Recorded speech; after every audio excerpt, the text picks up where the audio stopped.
Nagkainitan sina Senate Blue Ribbon Chairman Ping Lacson at Senator Rodante Marcoleta sa pagdinig ng mga maanumalyang flood control projects. Nangunguna sa balita si Mobile Journal Meremon Reyes. Meron pakidetalye nga itong sagutan ng dalawang mga senador.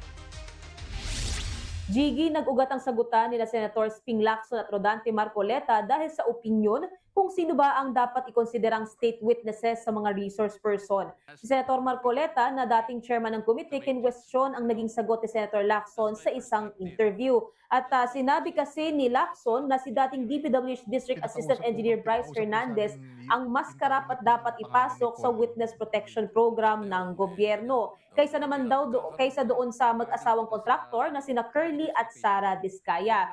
At giit naman ni Lacson, opinyon niya yun at labas yun sa pagdinig. Pero nakipagtalo pa si Senator Marcoleta kaya bigla ring sinuspindi ni Lacson ang sesyon. Ayon sa criminal procedure, para maging state witness, kailangang i-discharge ng korte ang akusado. Pakinggan natin ang bahagi ng pagdinig. No, that's my perspective. No, that's my personal opinion outside of the hearing or outside of this hall. So don't question my opinion. I am not questioning your opinion, Mr. Chair, but you are the chairman of this committee. Anyway, let's proceed with the You are not interested in the prejudicial question that I am going to raise, Mr. Chair?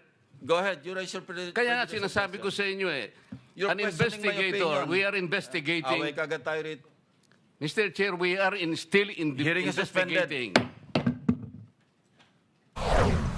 Jiggy, kahit nagpatay na ng mikropono, patuloy ang naging bangayan ng dalawa. Para kasi kay Senator Marcoleta, hindi raw dapat nagbibigay ng opinyon si Lacson, lalo't siya ang chairman ng komite. Kaya buwelta ni Lacson. Why are you so protective of the Diskayas? Why are you so protective? I am not protecting them. Mabuti sinabi mo yan, Mr. Chair. Pwede ba natin i-record ito? Palagi niyong sinasabi, I am protective of the Diskayas. Jiggy, nang i-resume ang pagdinig, si Justice Secretary Crispin Remulla naman ang nagpainit ng ulo ni Senator Marcoleta. Nagsimula ito ng tanungin ni Senator Bam Aquino kung kasama sa kondisyon para maging state witness ang pagbabalik ng mga nakubrang pera at ari-arian. Pakinggan natin to. You cite the law that it come before. Wala nga po sa batas The gravity of this financial crime cannot be underestimated. And that the more assets that we're able to preserve at the outset, the better for our country, sir. Mr. Secretary, I'm very sorry for such a reasoning like that. Alam mo, nakikinig I'm very ang sorry, buong sir. bansa. Also, sir, I'm very sorry too, if you do not agree with me. But I respect your opinion, sir, and we will carry out our job as we deem fit, as we see. Mr. Chair, I said that the I country am not needs. expressing an opinion here. I am articulating the provision of law. You do not change the provision of law, Mr. Secretary. You may be disbarred from doing this.